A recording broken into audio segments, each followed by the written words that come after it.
Good afternoon. My name is John. I'm majoring in environmental sustainability. My research questions are: why are there elements of society that appear not to care about the environment, and what social, political, economic or educational reasons might explain this? The reason I'm interested in this is because I believe that the world is heading for an environmental catastrophe in the very short term, and we need to do something to save the planet. Coupled with this, I constantly ask myself why everyone is not of the same opinion as I am, or as we environmental sustainability students believe.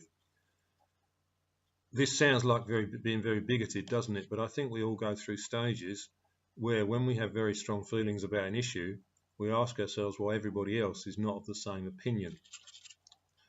My research questions will investigate why there seems to be such a rigid dichotomy between environmental concerns and the neoliberal ideology that drives economic theory and government policy.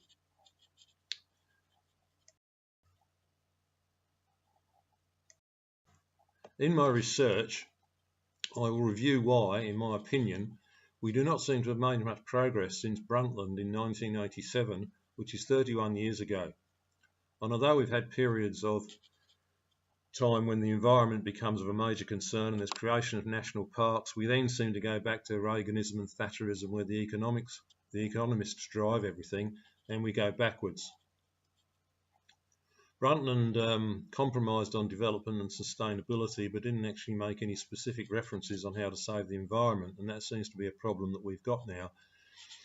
Understanding the lack of consensus might contribute to how to broaden the wider knowledge and influence government, market or society to change perspective and emphasis. To make the research doable, I've tried to focus only on the West or first and second world countries. I've excluded third world because I accept the idea of convergence, where the rich West can afford to make choices and sacrifices, whereas the third world still needs to have economic growth and higher standards of living. My research has fundamentally been qualitative.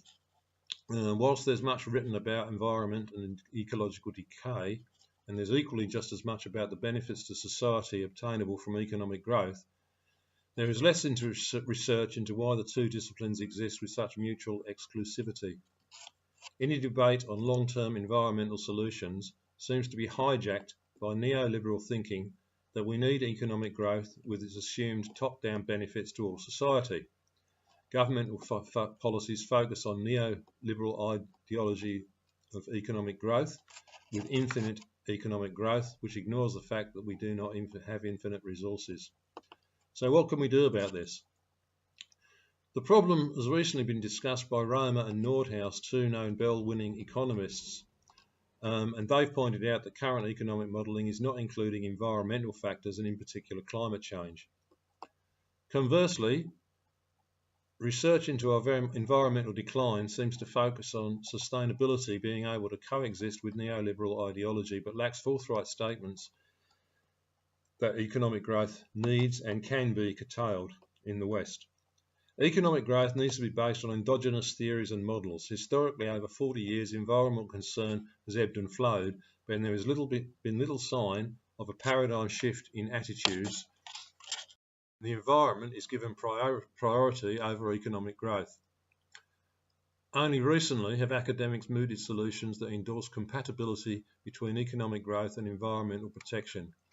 Research implies that we are making progress, and Sharon Beder, in Economy and Environment, Competitors or Partners, stresses we need a solution that embraces the ethical dimension of environmental protection, and this begins to broach the subject.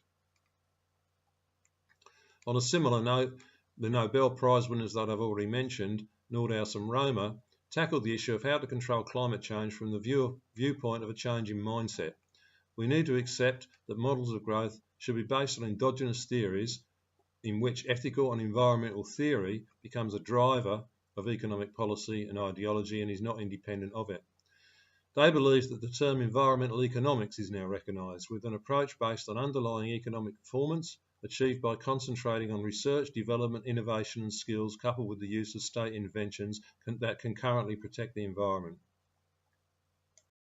Whilst there does seem to be a lack of research or documented research which does combine the economic and growth aspects of policy and how we can integrate environment, there does seem to be some forward progress that people are at least now recognising that divergence. Mary Pfeiffer in The Green Boat, Reviving Ourselves in Our Capsized Culture, lists major psychological reasons why society doesn't focus on the environment. We all have too many other things to worry about. Our brains focus on immediate problems. We all have a knowledge deficit. A lot of things that happen in the environment that don't hit close to home. And fundamentally, a lot of people now think falsely that everything's gone too far and we can't do anything about it. There is a trend I'm finding in the research to acknowledging that we need to bring the two ideas together. And all of those ideas seem to be applicable to economists as well as individuals. My research indicates a need for better education, more education involving psychological and social influences, and an appeal to reason that investment in human capital and innovation is not mutually exclusive to economic growth, but in fact can be a driver and contributor to it. While government and corporations seek profits before sustainability, there exists a dichotomy. Economy and ecology are seen as being entirely different. Although much has been written about each point of view, it's more important to seek research on why the opinions are so disparate. ICARD says that economies are not capable of creating anything of value. They simply extract using the world's resources. There are differences between economic and social and ethical values. All claims that market economies serve the collective economic interest of society are based on the assumption that people attempt to maximise their economic self-interest. But in cases where this assertion is not true, economists have no rational or logical means of deriving conclusions regarding the performance of market economies. There is an inherent conflict between economic profit or growth and economic sustainability. In conclusion, my research can't focus on a single political, social, cultural or economic issue. To have significance, we need to work out how to marry all of those issues into a combined approach that includes the ethical side of environmental issues. Thank you.